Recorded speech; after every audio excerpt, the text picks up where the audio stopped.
안녕하세요. 저보다 2살 연상의 남편과 결혼해 올해로 결혼한 지 4년차를 맞는 37살 여자입니다. 어디 가서 제가 우리 남편 결혼 잘했다고 자신있게 말하고 다닐 만큼 뭐 대단한 사람은 아닙니다. 다만 그렇다고 해서 제가 시집 잘 갔다고 자랑하고 다닐 만큼 남편 또한 대단한 사람은 아니에요.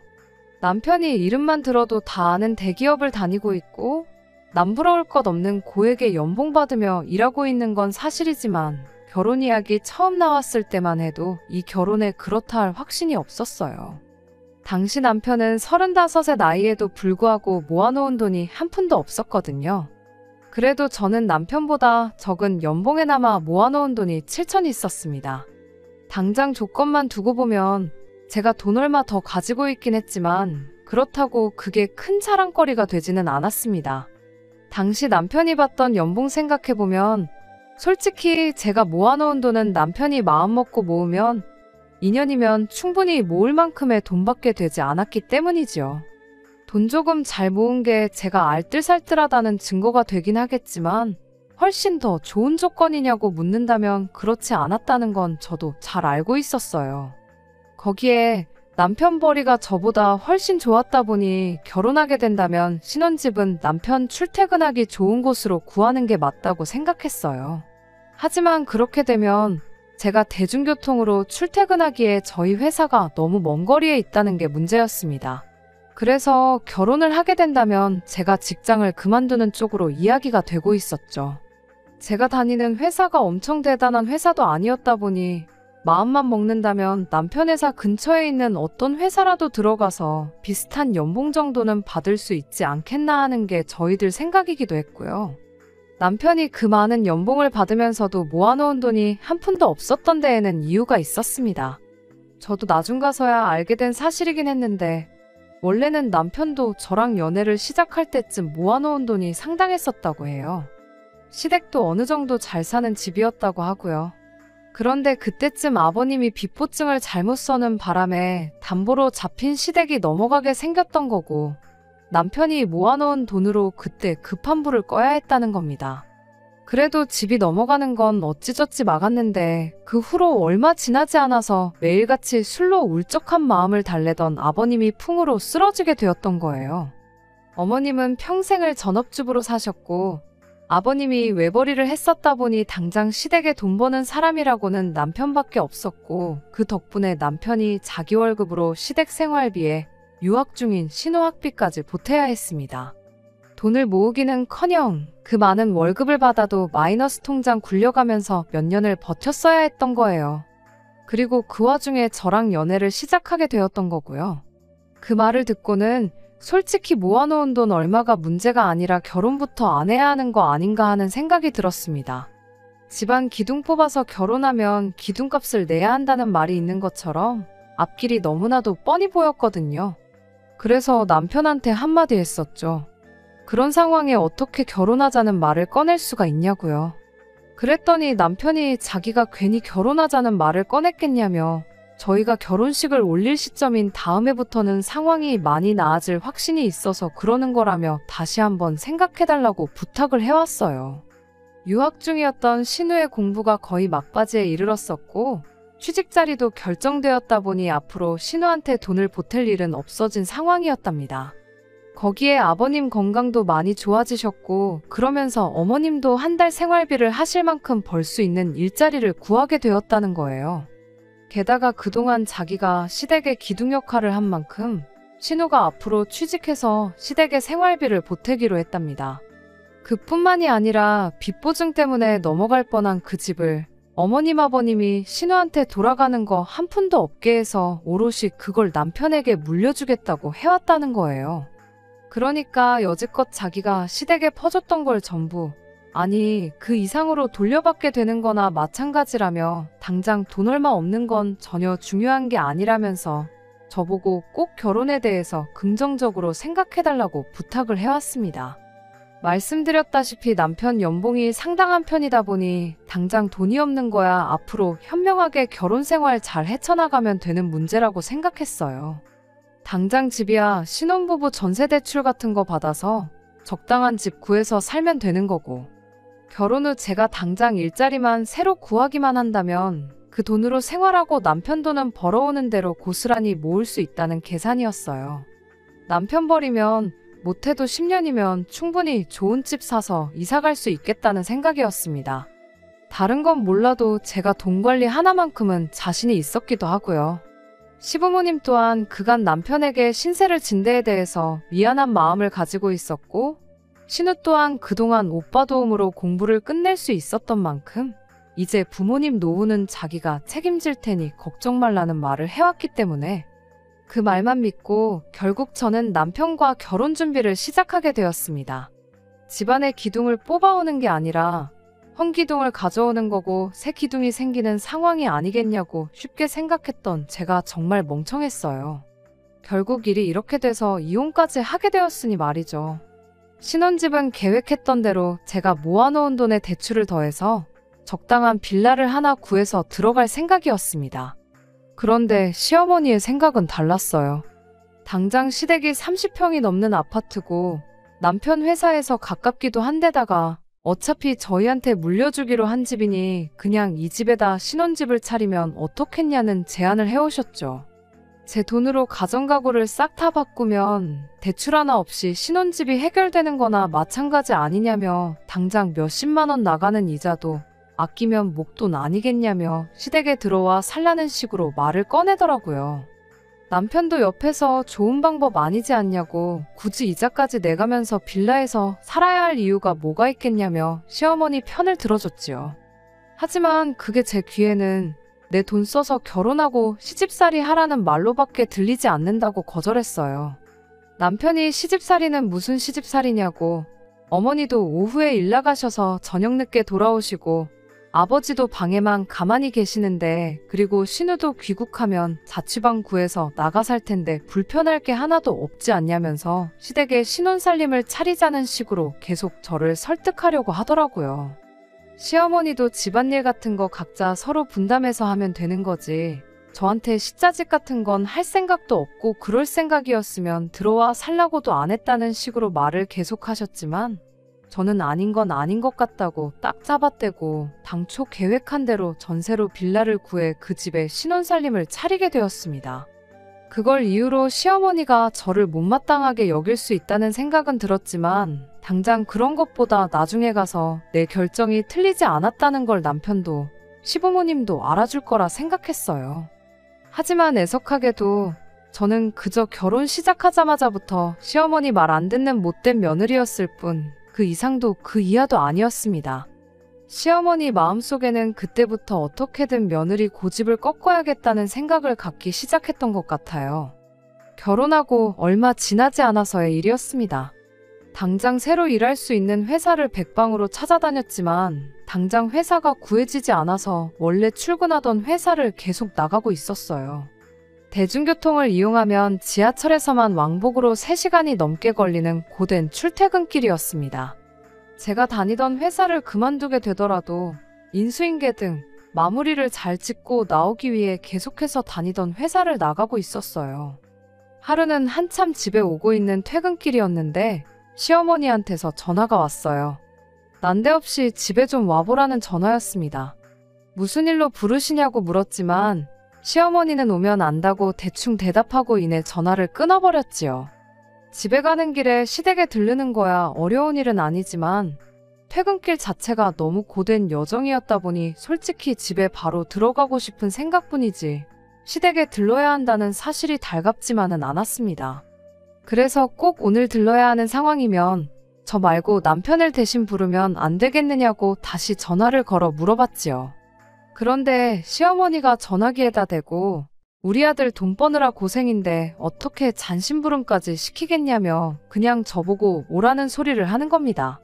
저도 똑같이 일하고 집에 오는 길인데 심지어 이 긴 거리를 출퇴근하는 게 어떻게 보면 제가 남편 편하라고 희생을 한 거나 마찬가지인데 그런 부분은 생각도 안 하고 그런 말을 하는 게 엄청 서운하더라고요.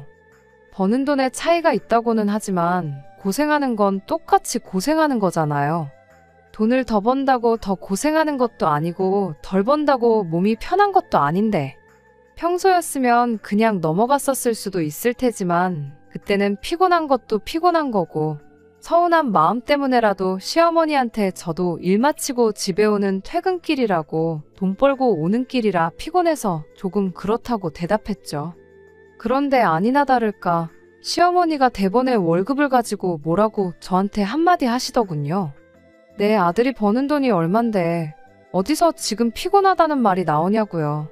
시어머니가 제 나이 때, 그러니까 결혼한 지 얼마 안 됐을 때 남편이 그 정도 돈을 벌어다 줬으면 피곤한 거 하나도 모르고 매일을 살았을 거라나요.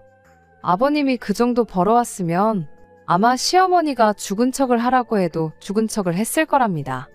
그런데 세상에 그 어떤 사람이 시어머니한테 그런 말을 듣고 나서 시댁에 갈 생각을 하겠나요? 그냥 대충 알겠다고 대답만 하고 전화 끊어버린 뒤에 그냥 그 길로 집으로 갔어요. 어차피 시댁하고 집도 가까운 편이니 남편한테 대충 설명하고 시댁에 다녀오라고 할 생각이었죠. 시어머니가 그걸 가지고 잔소리를 한다면 그건 또 그때 가서 생각할 일이라고 생각을 했죠. 남편이 퇴근 시간은 저희 회사보다 늦긴 하지만 저는 집에 오는 거리가 거리다 보니 항상 집에는 남편이 먼저 도착을 했었어요. 아니나 다를까 집에 도착하니 남편이 벌써 집에 도착해서는 혼자 집안일을 하고 있더라고요. 그나마 남편이 출퇴근하느라 고생하는 저를 배려해준다고 집안일 도와주고 있는 모습을 보니 시어머니 때문에 열받은 마음도 조금씩 누그러지기 시작했네요. 그래도 일단 시댁에 가겠다고 대답을 했던 상황이었다 보니 그냥 둘 다 안 가고 집에서 뻐길 수는 없는 상황이었습니다.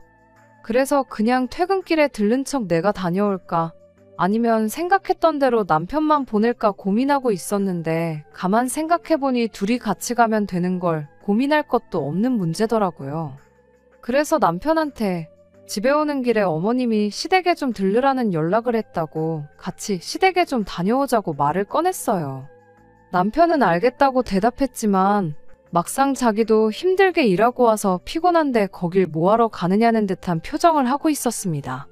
그래도 남편도 저한테 그냥 너 혼자 다녀오면 안 되냐고 묻기가 그랬나 봐요. 이내 포기하고 순순히 따라 나오더라고요. 그렇게 시댁에 도착을 했어요.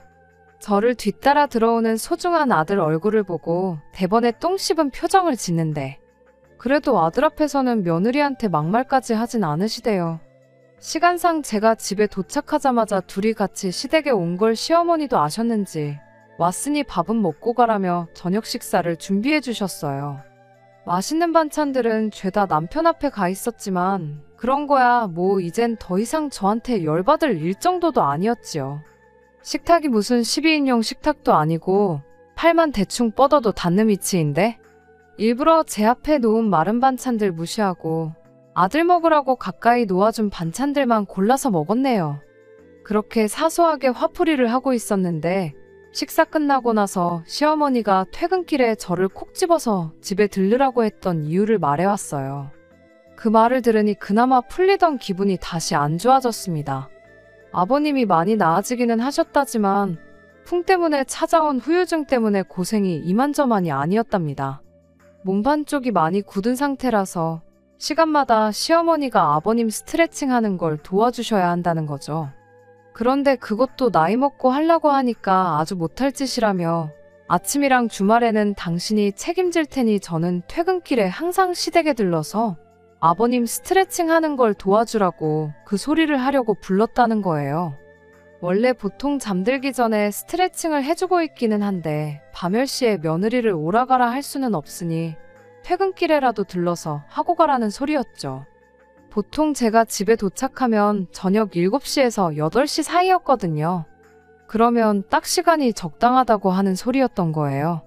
솔직히 열받는 것도 열받는 거지만 그때 든 생각은 시어머니가 지금 제정신인가 멀쩡한 정신머리로 저런 소리를 아무렇지도 할 수 있는 건가 싶었습니다. 그래서 대번에 그걸 왜 저한테 시키시냐고 따져 물었죠. 그게 시아버지가 아니라 친정아버지셨어도 차라리 간병인을 쓰시라고 말했지 그렇게는 못하겠다고 대답했을 거라고요. 아니, 애초에 저희 부모님이셨다면 저한테 그런 부탁도 하지 않으셨겠죠. 그만큼 간병이라는 게 자식한테도 하기 힘든 부탁인데 며느리한테도 쉽게 꺼낼 말은 아니잖아요.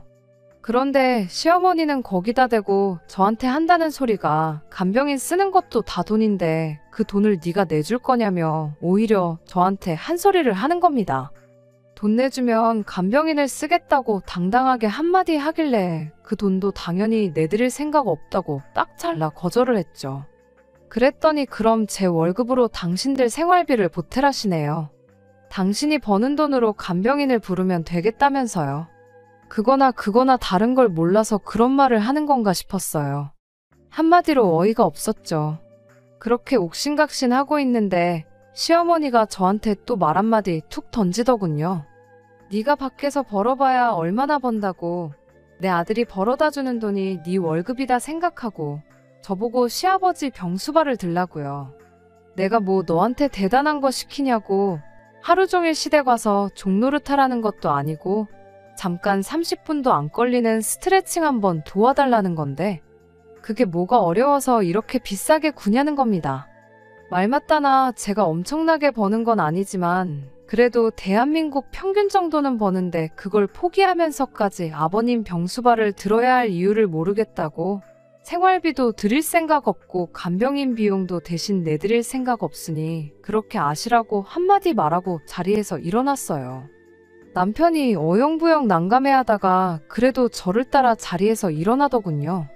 그 난감한 표정이 이 상황이 불편하기만 해서 그런 건지 누구 편을 들어야 할지 몰라서 그러는 건지 싶었지만 그래도 그 와중에 가족들 편 들지 않고 저를 따라 일어나주는 게 한편으론 고맙기까지 했네요. 저희가 자리에서 일어나자마자 시어머니가 한마디를 더 꺼내더군요. 너 이 아파트 갖기 싫으냐고요? 무슨 소리를 하는 건가 했더니 결혼 전 아들 돈으로 넘어갈 뻔한 집 막았던 거 고맙다고 나중에 유산으로 물려주기로 했다는 그 말을 철회하겠다는 소리였습니다. 이 집을 팔아서 노후 자금을 해먹던 간병인을 쓰던 아버님을 요양원을 보내던 니들 손에 땡전 한 푼 안 돌아가게 하겠다며 겁을 주시는데 유산을 무기로 협박을 하면 제가 눈 하나 깜빡할 줄 알았나 봐요. 생각하고 말 것도 없었지요. 요즘 뭐 100세 시대라는데 100년 꼬박 채우시지 않겠지만 못해도 20년, 30년을 집 하나 물려받겠다고 시댁 종노릇하면서 사는 것보다 그냥 포기하는 게 더 낫지 않겠나요? 재벌이가 별 볼 일 없다 한들 20년, 30년 시댁 종노릇하면서 살아야 할 그 시간에 돈을 벌어서 모으면 아파트 한 채 못 살 것도 없잖아요. 애초에 남편 아니었으면 당신들 수중에 있을 집도 아니었는데 내준 돈 돌려받는 거나 마찬가지인 걸 가지고 뜻대로 안 풀리니 그걸 주네 안 주네 하고 있는 게 너무 치사하게 느껴졌어요. 그리고 모르긴 몰라도 이런 식으로 저를 부려먹는 게 이게 마지막은 아니겠다 싶었죠. 무슨 일로든 간에 저를 뜻대로 부려먹기 위한 무기처럼 사용하실 게 뻔한데 그냥 이참에 이 집은 관심도 없으니 알아서 하시라고 못을 박는 게 더 낫겠다 싶어서 뜻이 그러시면 그렇게 하시라 한마디 하고 시댁을 뛰쳐나왔습니다. 집에 오는 길 내내 남편은 옆에서 그래도 내가 어떻게 살려놓은 집인데 포기하기는 조금 아깝지 않냐고 궁시렁대기 시작했어요. 남편한테 내가 그 집 하나 때문에 평생 어머님 뜻대로 종노릇하는 꼴을 꼭 보고 싶은 거냐고 한마디 했죠. 그렇게 그 아파트를 포기하는 게 아쉬우면 당신이 퇴근길에 집에 들러서 아버님 병수발해주고 오라고도 덧붙였고요. 정작 제가 그 짧은 시간 병수발하는 거 도와주기만 하면 된다는 식으로 말하던 남편도 그걸 자기가 직접 해야 한다고 생각하니 그건 싫었는지 더는 그 말을 꺼내지 않았어요. 아무튼 그날을 기점으로 시댁하고는 연을 끊을 정도까진 아니지만 그래도 거의 교류가 없이 지내게 되었습니다. 대신 딴소리 안 나오게 저도 제 할 도리만큼은 했어요. 이후로 제가 새 직장을 구하게 되면서 시간적 여유도 많아졌고 운 좋게 벌이도 늘어나서 그냥 남들 하는 만큼은 하자는 생각으로 시댁을 챙겼습니다. 그렇다고 시댁과의 관계가 나아진 건 아니었지만 말이에요. 아무튼 그렇게 나름 열심히 살다 보니 결혼생활 4년이 지난 만큼 새 집을 구해 이사 나갈 정도의 돈이 모이게 되었습니다. 얼마 안 되는 돈이나마 전세보증금 빼고 대출 조금만 더 받으면 남편 회사 근처로 브랜드 있는 아파트까지 노려볼 만한 상황이 된 거지요. 남편한테 이제 이사 가는 거 생각해보자고 그렇게 대충 말은 던져놨는데 문제는 그 이후 얼마 지나지 않아서 터지게 되었습니다. 웬일로 시어머니가 먼저 저한테 연락을 해왔어요. 4년 만에 처음 시어머니가 먼저 저에게 해온 연락이다 보니 솔직히 안 좋은 예감부터 들기 시작했습니다. 아니나 다를까 대본에 저한테 신우 이야기부터 먼저 꺼내더군요. 신우는 3년 전에 미국에서 인턴 기간까지 마치고 한국에 들어와서 내정돼 있던 직장에 들어가 일을 하고 있는 상황이었어요.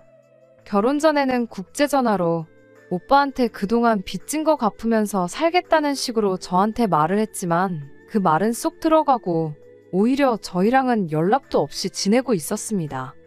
뭐 그렇게 된 데에는 시어머니가 한몫하긴 했겠지만 그래도 그런 식으로 입을 싹 닫아버린 신우가 저한테는 어떻게 보면 참 얄밉기까지 했었죠. 아무튼 시어머니는 그 신우가 조만간 결혼을 하게 될 거란 소식을 저한테 전해왔습니다. 신우 남편 될 사람은 신우가 유학 중에 알고 지냈던 사람인 것 같은데 남편 말에 따르면 다른 건 몰라도 집안이 좀 괜찮은 집안인 것 같더라고요.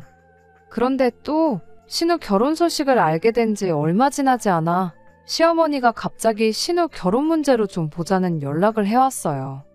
다른 건 모르겠고 시어머니가 그날 우리한테 무슨 이야기를 꺼내도 꺼내겠구나 그런 생각부터 들었습니다. 아니나 다를까 시어머니가 대본에 저희를 만나자마자 돈 이야기부터 꺼내왔어요. 신우가 결혼을 하기는 하는 걸로 이야기가 되어 있긴 했는데 그쪽 집안이 형편이 좋은 만큼 이것저것 요구해온 게 많았나 봐요. 그런데 시부모님 형편에 그쪽 집에서 요구하는 걸 맞춰줄 수 있는 게 없었던 거죠. 그러니 저희가 경제적으로 신우를 좀 도와줬으면 싶나 보더라고요.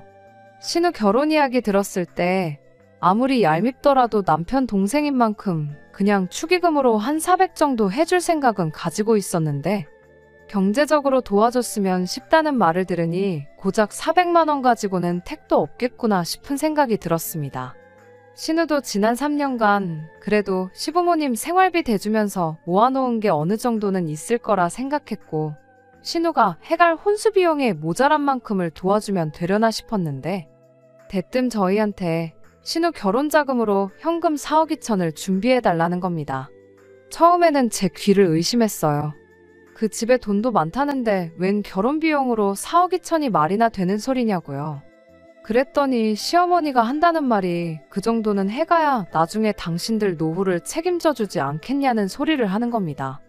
그렇게 되면 니들은 당신들 노후에 대한 책임에서 자유로워지는 거니 저희한테도 신우 결혼 비용으로 그만큼 준비해주는 게 이득이라는 거예요.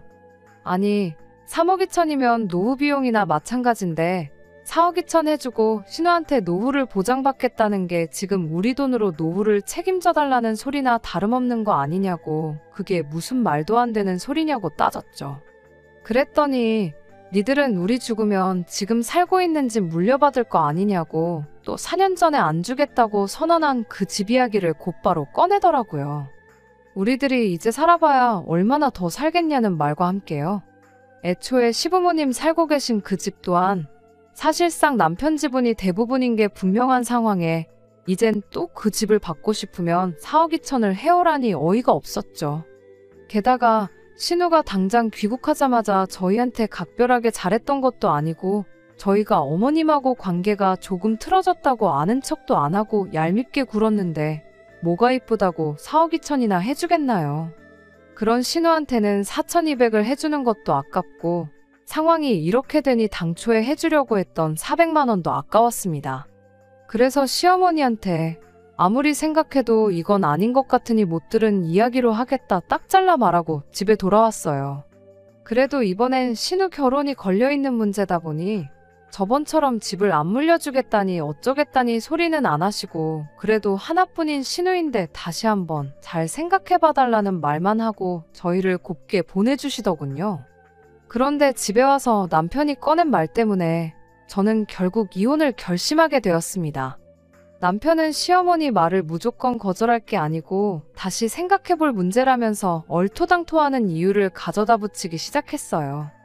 애초에 우리 전 재산 끌어모아봐야 4억도 안 된다고 빚까지 내서 신우 결혼 자금을 해주자는 거냐고 따졌죠.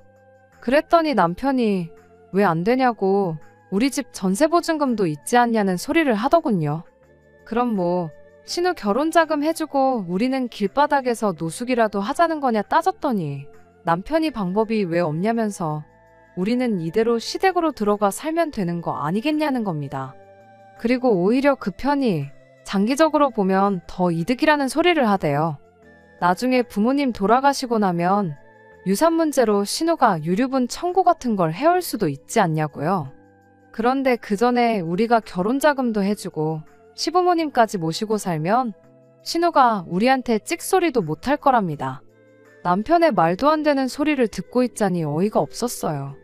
그런데 문득 4억 2천이라는 애매한 액수가 왠지 익숙하게 느껴지기 시작하더라고요. 그때 깨달았죠. 저희가 지난 4년 결혼 생활하면서 모아놓은 돈에 전세보증금으로 묶여있는 돈을 합치면 딱 그 액수가 나온다는 걸 말이죠. 남편한테 이사 나갈 준비하라고 한마디 던졌을 때 남편이 시어머니한테 우리 돈 이만큼 모아놨다는 사실을 말했구나 싶었죠. 그러지 않고서야 4억 2천을 내놓으라는 소리가 나올 리가 없으니까요. 그 생각이 들자마자 남편한테 당신 어머님한테 우리 돈 얼마나 모았는지 말해줬느냐고 물으니 남편이 흠칫하더니 아무 말 못하더군요. 4년 생고생하면서 열심히 모아놨더니 그 돈은 신우한테 전부 내주고 우리는 우리대로 시댁에 들어가서 시부모님 모시고 살 계획을 저도 모르게 시어머니와 둘이서 짜고 있을 줄은 생각도 못했어요. 집안의 기둥 노릇 다 끝났다더니 지난 결혼 생활 4년 동안 그 삶이 그리웠는가 보다고. 그렇게 기둥 노릇 하고 싶으면 이혼해 줄 테니 동생 결혼 비용도 내주고 시부모님도 모시고 살고 네 하고 싶은 대로 다 하라고 한마디 해주고 그날부로 이혼 수속을 시작했습니다. 좁아터진 빌라에서 애까지 키우며 살 자신이 없어서 지난 4년간 돈 모으는 데만 열중했는데 이렇게 되고 나니 애 없이 지낸 게 오히려 저한테는 득이 되었네요. 벌이 차이가 있긴 했지만 전세보증금도 전부 제 돈이었고 그간 제가 결혼 생활하면서 재산 증식에 기여한 바를 인정받아 재산 분할도 35%를 받아올 수 있었습니다. 거기에 전 재산을 퍼주자느니 시부모님을 모시고 살자느니 했던 게 이혼의 귀책 사유가 되어서 2천만 원이나마 위자료로 더 받아올 수 있었네요. 이혼하고 나서 남편은 그렇게 오매불망하던 부모님 집에 들어가 살게 되긴 했는데 정작 동생 결혼 자금은 안 보태줬나 보더라고요. 돈이 모자라서 안 해준 건지 막상 이혼까지 당한 마당에 그 돈까지 동생한테 다 퍼주기 싫어서 그런 건지는 저도 모르겠습니다. 다만 확실한 건 이젠 부모님 노후까지 남편이 책임지게 되었다는 사실이죠. 그렇게 원하던 집안 기둥 노릇에 부모님 노후까지 책임지게 되었으니 남편 입장에선 참 행복하겠어요. 진작에 이혼해서 그렇게 하게 해줄 걸 뭐하러 4년이나 더 버텼나 싶습니다. 요즘 이혼한 게 뭐 흠이나 되냐고들 하지만 사실 이혼 당사자인 제 입장에서는 37 나이로 부담스러운 꼬리표이긴 합니다. 어디 가서 자랑할 만한 건덕지도 못 되고요. 그래도 이렇게 새 출발을 할 수 있게 된 부분에 대해서는 천만다행으로 여기고 살려고요. 괜한 욕심부리다가 저 같은 좋은 아내이자 좋은 며느리를 놓치게 된 집구석에게 해줄 수 있는 최선의 복수는 이혼하기 전에 저보다 지금의 제가, 미래의 제가 더 행복하게 지내는 방법 말고는 없잖아요? 꼭 보란듯이 행복하게 지내면서 이 선택을 평생 후회하고 살게 만들어주고 싶은 생각뿐입니다. 끝까지 들어주셔서 감사합니다. 오늘의 사연은 여기까지입니다. 구독과 좋아요, 알람 설정 부탁드리고 더 좋은 사연으로 다시 찾아뵙겠습니다. 감사합니다.